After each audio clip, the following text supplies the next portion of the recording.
ہر شخص کے حصے میں، ہر شخص کے حصے میں میرے نبی پاک نے عزت لکھی، ہر شخص کے حصے میں رسول پاک نے وقار. رشتوں کو حضور نے اتنا مضبوط کر دیا، اتنا مضبوط کر دیا کہ رشتے رشتے نہیں درد بن گئے. ماں کا نام آتا ہے تو آنکھوں میں آنسو آ جاتے ہیں نا، ماں کا نام آتا ہے تو دل تڑپتا ہے نا. یار یہ انقلاب ہے جو میلاد والے رسول نے برپا کیا. ورنہ حضرت طارق ابن عبداللہ کہتے ہیں میں حضور کے اعلان نبوت سے پہلے بھی مکے آیا تھا.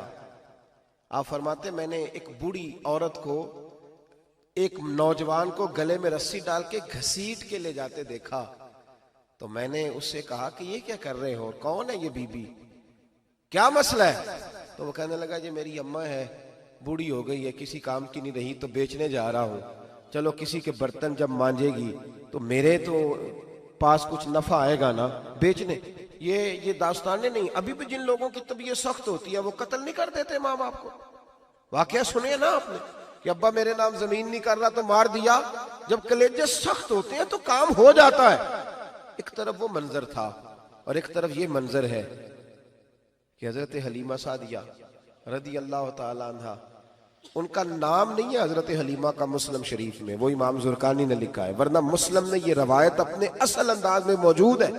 حضرت ابو ہریرہ رضی اللہ تعالیٰ عنہ فرماتے ہیں کہ جناب حلیمہ بوڑھی عورت، سادی عورت. اگر آپ کبھی معاشرتی لحاظ سے حضرت حلیمہ کا انداز دیکھیں گے نا، توجہ ہے میری بات پر، سمجھ آ رہی ہے آپ حضرات کو؟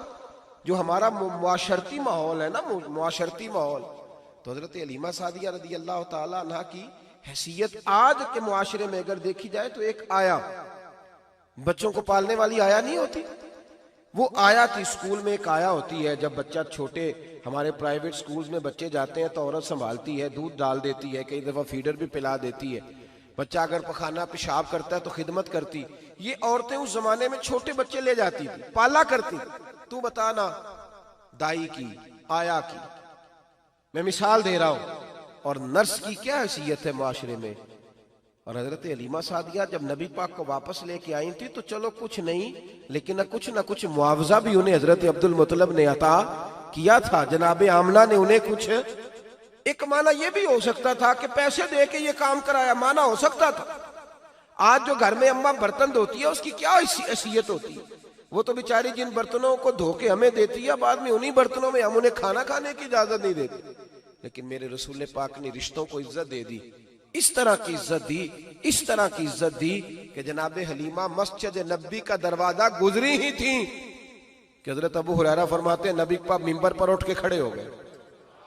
رسول پاک کھڑے ہوئے، نبی پاک. میں کبھی کبھی یہ روایت دیکھتا ہوں تو میرا دل کرتا ہے میں اپنے آپ سے پوچھوں، میرا دل کرتا ہے میں اپنے یاروں دوستوں خطباء سے، واعظین سے، پیروں سے، مشائخ سے پوچھوں کہ تو بھی بتا، جب تو شاگردوں کو پڑھا رہا ہوتا ہے اور تیرے ابا جی آتے ہیں تو کبھی اٹھ کے کھڑا ہوا ہے؟ اپنے جیسے لوگوں سے، اچھے علماء کی بات نہیں کرتا، کبھی سوال کرو. یہ بڑا مشکل کام ہوتا ہے، بڑا مشکل کہ عالم دین تقریر کر رہا، والد آ جائے بندہ اٹھ کے کھڑا ہو. لیکن رسول پاک نے عزتیں دی، وقار دیا. جناب حلیمہ داخل ہوئی تو حضور منبر پہ کھڑے ہوئے اور اتنی تیزی سے حضور آگے بڑھے، اپنی چادر کو اتارا اور پھر میرے رسول نے زمین پہ بچھایا اور پھر حضرت حلیمہ سعدیہ بیٹھ گئیں. اور جناب ابو ہریرہ فرماتے جتنی دیر نبی پاک ان کے سامنے بیٹھے رہے اتحیات کی حالت میں بیٹھے رہے. حضور نے رشتوں کو وہ وقار دیا، وہ حسن دیا کہ رشتے درد بن گئے ہیں. اب ماں کا نام دل میں بعد میں آتا ہے، زبان میں بعد میں آتا ہے، آنسو پہلے آتے ہیں. اب ماں کا رشتہ ایک وقار ہے، ایک حسن. الحاوی للفتاوی میں امام جلال الدین سیوطی رحمت اللہ نے لکھا ہے فتح مکہ کے بعد نا کمال ہو گیا. وَرَأَيْتَ النَّاسَ يَدْخُلُونَ فِي دِينِ اللَّهِ أَفْوَاجًا، فوجوں کی فوجیں دین میں آ گئی. ایک زمانہ تنہائیوں کا ہوتا ہے، ایک عروج کا ہوتا ہے. عروج کے زمانے میں بڑے تعلق، بڑے رش، بڑی باتیں. اب حال یہ تھا فتح مکہ کے بعد کہ پہلے تو ایک آدمی کلمہ پڑھتا تھا، فوجوں کی فوجیں آتی. ایک دن نہ نبی پاک نماز پڑھانے آئے مسجد میں. میرے نبی پاک صلی اللہ علیہ وسلم جب مسجد میں آئے تو مسجد کھچا کھچ بھری ہوئی، گلیاں بھی بھری، 10,000 کے قریب لوگ مدینے میں جمع ہیں.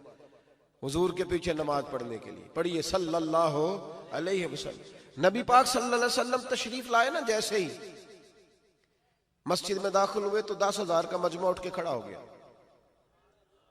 ہمارے لیے لوگ کھڑے ہوتے ہیں تو ہماری آنکھیں پرنم نہیں ہوتی، بلکہ ہم اپنا حق سمجھتے ہیں.